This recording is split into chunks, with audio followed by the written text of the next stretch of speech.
Na década de 90, a globalização foi um processo que aproximou, intensificou as relações comerciais entre as nações.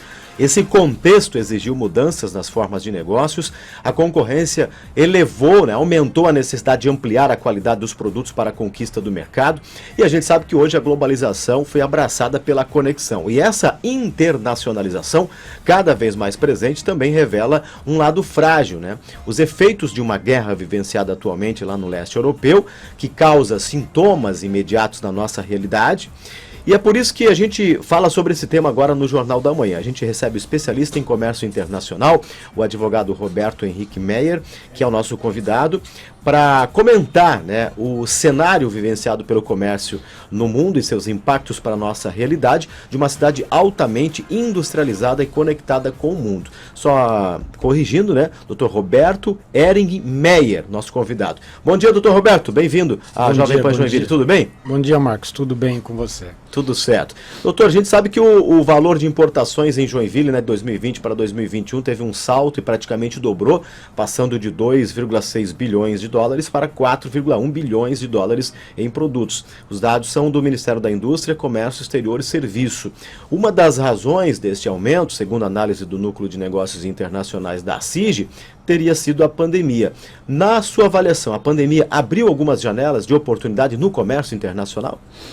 O Joinville é uma cidade muito industrial, Então, a gente, certamente, o volume de comércio nas importações acaba que, por talvez falta de suprimentos internamente, as empresas tenham que ter buscado oportunidades fora do país. Então é bem comum que as empresas venham a importar seus produtos, até por questões de preço e competitividade para exportação, porque o produto que muitas vezes vem para cá, ele é industrializado e posteriormente ele é exportado, Então isso fez com que, e isso tudo funciona dentro de um regime que a gente chama, conhecido como drawback. As empresas então importam insumos, industrializam e exportam. E esses insumos importados, eles não são gravados fiscalmente pelo governo, Porque eles geram as exportações, que é o que o governo no final busca, Certo. Doutor Roberto, muito bom dia para o senhor, é um prazer tê-lo conosco aqui na Jovem Pan. E com tudo isso que o senhor comentou anteriormente, a globalização pode ser um conceito que hoje estaria em xeque ou não? Eu diria que é impossível você colocar em xeque a globalização, Os mercados hoje eles já estão muito um ligado no outro, Então, por exemplo, vamos considerar o Mercosul aí, é impossível hoje você não considerar a Argentina praticamente como um estado brasileiro, onde os brasileiros, as empresas brasileiras vendem seus produtos. E isso faz parte do globo, isso já está enraizado, Evidentemente que a gente tem alguns momentos de estresse, como é o momento atual, em função tanto da pandemia quanto dessa guerra, desde o começo do ano, mas o movimento é um movimento de integração entre cadeias. E isso não vai ser afetado num curto espaço de tempo ou em razão de fenômenos tão recentes aí, a ponto de modificar toda essa cadeia global, Recentemente, doutor Roberto, até alguns veículos internacionais de imprensa trouxeram à tona algumas declarações de nomes importantes da política internacional, da economia internacional, sobre a possibilidade de recessão na economia mundial, muito em razão dos últimos acontecimentos. Uma palavra, recessão na economia neste momento, é muito cedo para a gente falar sobre isso ainda? Qual a avaliação que o senhor faz principalmente desses rumores em relação a isso nos últimos meses? Não, existe sim, existe uma preocupação, especialmente lá fora, isso já se dá como algo muito certo. Isso vai nos afetar no Brasil, evidentemente que talvez não com a mesma gravidade que talvez aconteça lá fora, mas a gente vai sentir os efeitos, é inevitável.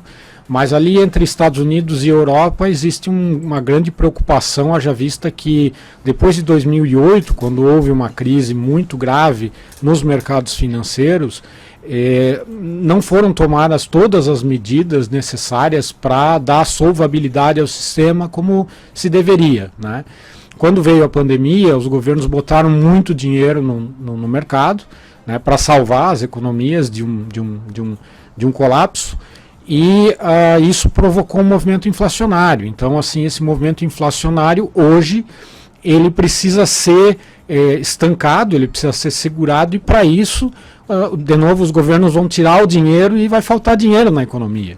Faltando dinheiro na economia, evidentemente que aquela empresa, aquele negócio não vai conseguir girar, né, e não vai conseguir gerar muitas oportunidades de emprego.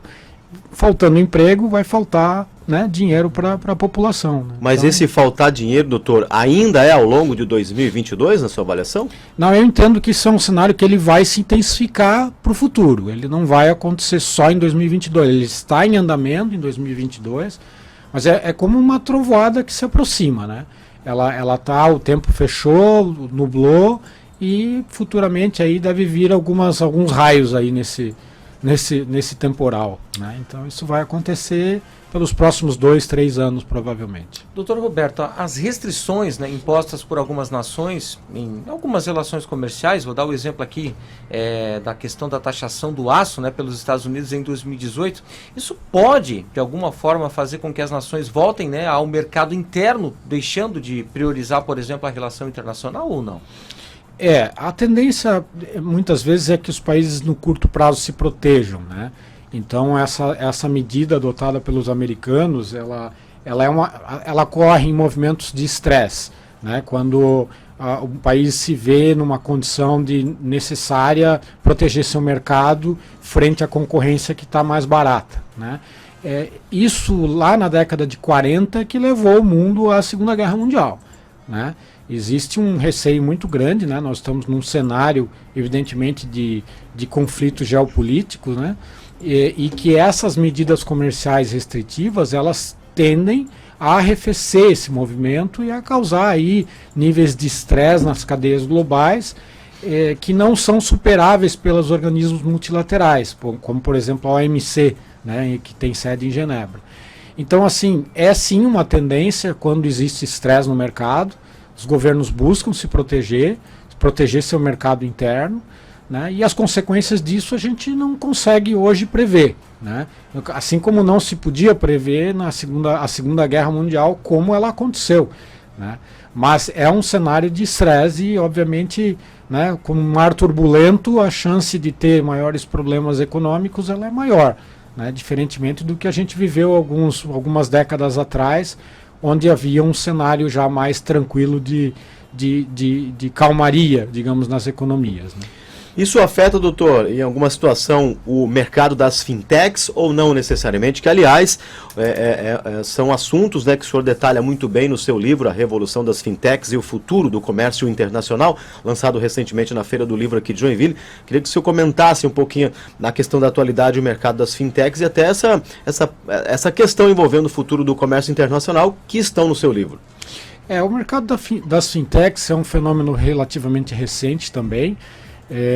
Ele tem muita ligação com essa crise que eu comentei em 2008, que foi quando então o Vale do Silício se aproximou muito dos centros financeiros, né, de Wall Street e dos grandes bancos, a partir de uma constatação muito simples, né? O dinheiro hoje, você usa o dinheiro no celular, você não carrega mais dinheiro. Hoje as pessoas não andam praticamente mais com carteiras, né, com dinheiros, e isso tudo é feito hoje por algoritmos, né? Então a partir do momento em que o dinheiro se eletronificou, vamos dizer assim essa palavra, né, você pode apresentar uma inúmera série de serviços financeiros diretamente dentro do celular. E muitas empresas enxergaram oportunidades nisso e aí começaram a proliferar as fintechs. Hoje no Brasil se cita aproximadamente 700 empresas nesse mercado.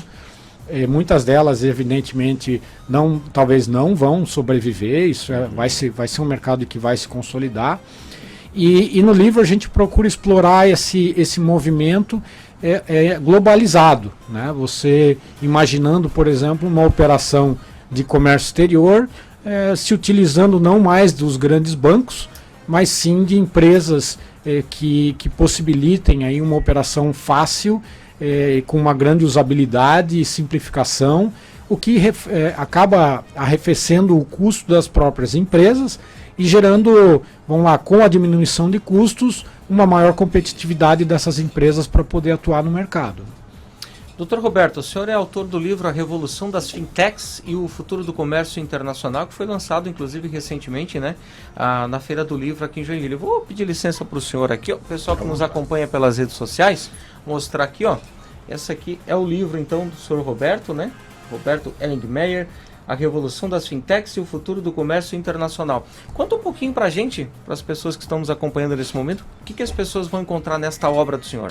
Esse livro, a gente procurou dividir ele em 3 partes, né? A primeira parte fala um pouquinho sobre o que é o dinheiro, né? Da onde ele surgiu, como é que ele evoluiu. Então a gente fala do dinheiro 1.0, que é o papel moeda, o dinheiro 2.0, que é o cartão de crédito, né? E o dinheiro 3.0, que é o dinheiro atual, que é aquele que a gente transfere aí pelo Pix, e a gente nem se dá conta que a nossa carteira, lá no banco, né, tem meramente um algoritmo.